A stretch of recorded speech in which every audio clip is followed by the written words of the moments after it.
আজ আমি এসেছি ঢাকা ইন্টারন্যাশনাল বাণিজ্য মেলায়, যেখানে হচ্ছে সব দেশি এবং বিদেশি পণ্যের সমাহার। তো লেটস এক্সপ্লোর টুগেদার। বাণিজ্য মেলাটা এখন শুধু মেলাই নয়, এটা হচ্ছে আমাদের জন্য একটা উৎসবই বটে, কারণ প্রতি বছরই যেতে যেতে এটা একটা উৎসবের মতোই মনে হয়। প্রথম থেকেই শুরু করি, বড়ই খেতে খেতে হচ্ছে বাস দিয়ে চলে যাচ্ছিলাম। গত বছরের মতো এই বছরও হচ্ছে বিআরটিসি সার্ভিস চালু আছে। মেলার ভিতর প্রবেশের জন্য আসলে টিকিট কাটতে হয়। টিকিট কেটে আবারও বড়ই খেতে খেতে চলে যাচ্ছিলাম মেলার ভিতরে। আসলে বড়ই খাওয়ার মধ্যেই ছিলাম। কুড়িল বিশ্ব রোড থেকে জামাই বড়ইগুলো কিনে দিয়েছিল, খুবই বড় বড় টুসটুসে ছিল। এই জন্য গত বছরের তুলনায় এই বছরে প্রত্যেকটা পণ্যের দাম আকাশচুম্বী হয়েছে। শনিবার দিন যাওয়ার কারণে অনেক বেশি ক্রাউড ছিল মেলার মধ্যে। এই বছর মেলায় যাওয়ার আমাদের কোনো ইচ্ছে ছিল না, কিন্তু একটা উদ্দেশ্যে গিয়েছি। প্রথমে ঢুকেই হচ্ছে আমি একটু ক্লিপ নিচ্ছিলাম, কারণ আমরা যেতে যেতে অনেক বেশি বিকেল হয়ে গিয়েছিল, একটু পর সন্ধ্যা নেমে যাবে। এই জন্য ভাবলাম একটু ভিডিও করে নিই। আর এই লোকটা হচ্ছে আমার ভিডিও করার সময় পেছনে এসে চিল্লাচ্ছিল জোরে জোরে, এজন্য আমি একটু ভেঙচি দিলাম এবং আমরা ওয়েট করছিলাম। আমাদের সাথে হচ্ছে আরো দুইজন গিয়েছিল মেলায়, তাদের জন্য। তো তারা হচ্ছে আমাদের আগে পৌঁছে গিয়েছিল, আমরা একটু পরে পৌঁছেছি। তো ফাইনালি ফোন করার পরে চলে এসেছে। এবার হচ্ছে প্যাভিলিয়নের ভিতরে ঢুকবো।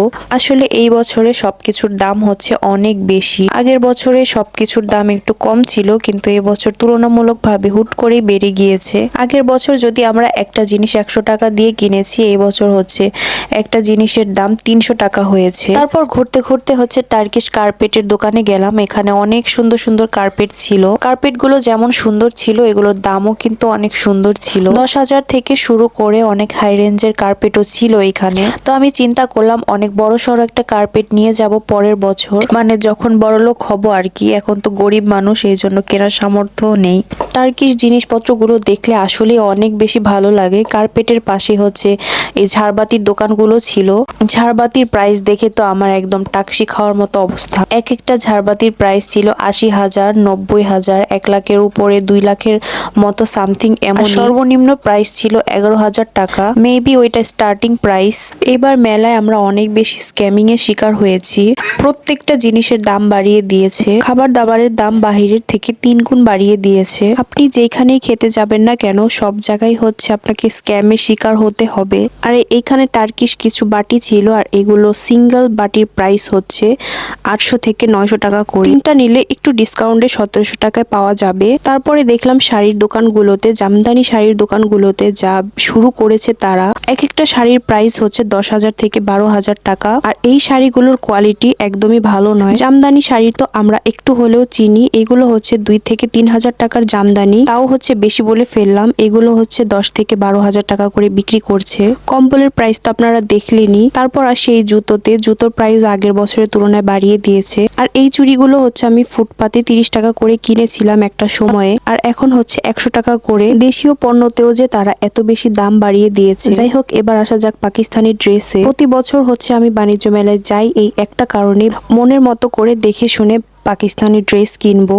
আগের বছর যেই পাকিস্তানি ড্রেসটা আমি 6,000 টাকায় কিনেছিলাম, ওই প্যাটার্নে একটা ড্রেস আমার কাছে 15,000 টাকা 12,000 টাকা দাম চেয়েছে। আর যেগুলো ছিল 2,000-2,500 টাকার মধ্যে, সেগুলো এখন 5-6 হাজার টাকার দাম চেয়েছে। যাই হোক, আমি আমার পছন্দ মতো এই দুইটার মধ্যে একটা ড্রেস কিনেছি ঈদের জন্য। তো অনেকক্ষণ ঘোরাঘুরি করার পর আমাদের ক্ষুধা লেগে যায়। তারপর হচ্ছে আমরা পিঠার স্টলে যাই। এক একটা মালপোয়া নাকি 50 টাকা, ভাবা যায়। আমাদের অনেক ক্ষুধা লাগার কারণে ট্রিস্টি টিট থেকে আমরা হচ্ছে মোরগ পোলাও কিনে নিয়ে আসি এন্ড ওইটাই খাই। খাওয়া দাওয়া শেষ করে হচ্ছে আবারও ঘোরাঘুরি শুরু করে দিই। আমার জামাই তো এইটার সাথে হ্যান্ডশেক করবে বলে অনেকবার ডাকাডাকি করেছে, কিন্তু বেচারা সিরিয়ালই পায়নি, এত মানুষজন ছিল। তারপর হচ্ছে সেবো আইসক্রিমের স্টলে গিয়েছি। এখানে গেলে তো সেবো আইসক্রিম মাস্ট। তো আমার দেবরও এসেছিল ওর বউকে নিয়ে। তো সবাই আবার ঘোরাঘুরি করছিলাম। এদিকে ঘোরাঘুরি করতে করতে রাত হয়ে গিয়েছিল।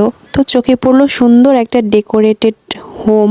এখান থেকে সিঙ্গেল ভাবে সব জিনিসই কেনা যাবে এবং একসাথেও সব জিনিস কেনা যাবে। এই কোম্পানিটা থেকে আসলে সবকিছুই সিঙ্গেল সিঙ্গেল করে কিনে নিতে পারবেন। তো এই টেবিলটা আমার অনেক বেশি পছন্দ হয়েছে। আমি এরকম ভাবে একটা সেটআপ দিব চিন্তা করেছি আমাদের নতুন বাসায়। এই ভিডিওটাতে আসলে আমি প্রত্যেকটা স্টলের জিনিস আপনাদেরকে দেখানোর চেষ্টা করেছি।